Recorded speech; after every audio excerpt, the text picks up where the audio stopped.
17वां अध्याय। दक्ष के गृह शिवजी का आगमन।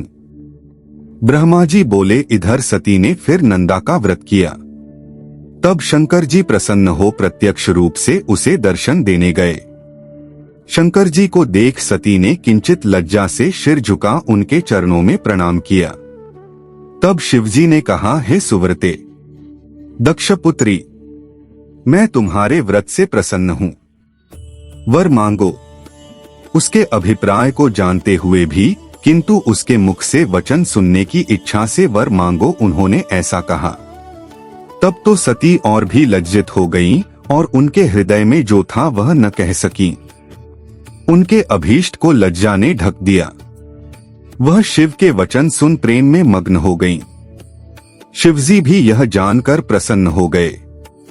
सज्जनों के गमय शिवजी फिर वर मांगो ऐसा कहने लगे। तब सती जी ने अपनी लज्जा त्याग कर कहा कि हे वरद, आप वही वर दीजिए जो आपको अच्छा लगे। सती का वाक्य पूरा भी न हुआ था कि भक्त वत्सल शिवजी ने तुम मेरी अर्धांगिनी बनो कहकर उन्हें यह वर दे दिया। मनोवांछित वर पाकर सती मौन हो गईं। फिर कामनायुक्त शंकर जी के समक्ष खड़ी हो मंद मंद मुस्काती हुई सती कामवर्धक हाव भाव करने लगी। शिवजी में श्रृंगारिक भाव जागृत हो गया। फिर तो उन दोनों की चित्रा और चंद्रमा की सी अपूर्व शोभा हो गई। फिर सती ने हाथ जोड़ भक्त वत्सल शिवजी से नम्रतापूर्वक कहा, हे देवदेव महादेव, हे प्रभो, हे जगतपते, मेरे पिता के समक्ष विवाह विधि से आप मुझे स्वीकार करें। सती के ये वचन सुन भक्त वत्सल शंकर जी ने उन्हें प्रेम से देखा और तथास्तु कहा। सती जी मोह और हर्ष से युक्त हो शिवजी को समझा और उनसे आज्ञा ले माता के पास आई। शिवजी हिमाचल शिखर पर अपने आश्रम में पहुँचे। सती के वियोग में अब उनका ध्यानादिक क्रियाएं कम होने लगीं। अब उन्होंने सांसारिक गति का आश्रय लिया। मन को सावधान कर उन्होंने मुझ ब्रह्मा का स्मरण किया। मैं उनके पास पहुंचा। सरस्वती भी मेरे साथ थीं। तब सरस्वती युक्त मुझे देखकर सती के प्रेम में उत्कंठित भगवान शंकर ने मेरी ओर देखकर कहा, हे ब्रह्मा, इस समय मैं स्वार्थपरायण हो गया हूँ, अतएव तुम मेरी आज्ञा से दक्ष के पास जाकर कन्या देने का कोई शीघ्र उपाय करो। मुझे अब सती का वियोग सहन नहीं होता है। ऐसा कहकर सरस्वती को देखकर शिवजी वियोग के वश हो गए। शिवाज्ञा पा मैं कृतार्थ हुआ। फिर भक्त वत्सल शिवजी से बोला, हे भगवन, आपने जो कहा है मैं उस पर विचार करूंगा।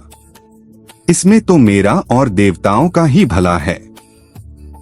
दक्ष अवश्य ही आपको अपनी कन्या देगा। फिर मैं भी आपकी आज्ञा से उससे कहूंगा। ऐसा कहकर मैं एक द्रुतगामी रथ पर बैठकर शीघ्र ही दक्ष के घर पहुंचा। उधर सती अपने पिता के घर में पहुंच बड़े हर्ष से अपनी सखी द्वारा माता पिता के पास शिवजी से प्राप्त अपने वर प्राप्ति का समाचार कहला रही थीं और उसकी प्रसन्नता में उनके माता पिता बड़ा उत्सव कर रहे थे। तब तक सहसा मुझे वहां उपस्थित हुआ देख दक्ष ने सिर झुकाकर प्रणाम किया और आसन देकर बैठाया तथा आगमन का कारण पूछा। तब मैंने शिवजी की विकलता देखकर दक्ष से शिवजी के लिए सती को देने का सुझाव दिया। उसे सुनकर मेरा पुत्र दक्ष बड़ा प्रसन्न हुआ और कहा, ऐसा ही होगा। मैं उत्कंठित होकर शिवजी के पास लौटा। उधर दक्ष भी इस विचार को लेकर अपनी स्त्री सहित ऐसे आनंदित हुए मानो अमृत में स्नान किया हो। इति श्री शिव महापुराण द्वितीय सती खंड का 17वां अध्याय समाप्त। 18वां अध्याय। शिवजी का सती से विवाह। श्री नारद जी बोले, हे तात, जब आप कैलाश पर स्थित शिवजी के पास पहुँचे तब शिवजी से आपकी कैसी कैसी बातें हुई तथा शिवजी ने क्या किया। ब्रह्मा जी कहने लगे, शिवजी को सती की प्राप्ति में संदेह था। वे मेरे पहुंचने पर मुझ संसार के रचिता से इसी प्रकार की प्राकृतिक मनुष्य के समान शीघ्र ही मुझसे सती की प्रेमपूर्ण बातें पूछने लगे और यह भी पूछा कि दक्ष ने क्या कहा है। काम मुझे विदीर्ण कर रहा है। मैं निरंतर सती का ही ध्यान रूप कार्य करता हूँ। अतएव हे ब्रह्मा, वह सती जैसे भी मेरी प्रिया बने, आप वैसा ही प्रयत्न कीजिए। तब मैंने उन्हें सांत्वना देते हुए कहा, हे वृषभध्वज, आपका कार्य सिद्ध होगा। मेरे पुत्र दक्ष ने तो पहले ही आपको अपनी पुत्री देने का संकल्प कर लिया है। उसने कहा है कि शिवजी स्वयं ही मुझसे मेरी कन्या की प्रार्थना करते हैं तो मैं उन्हें अवश्य दूंगा।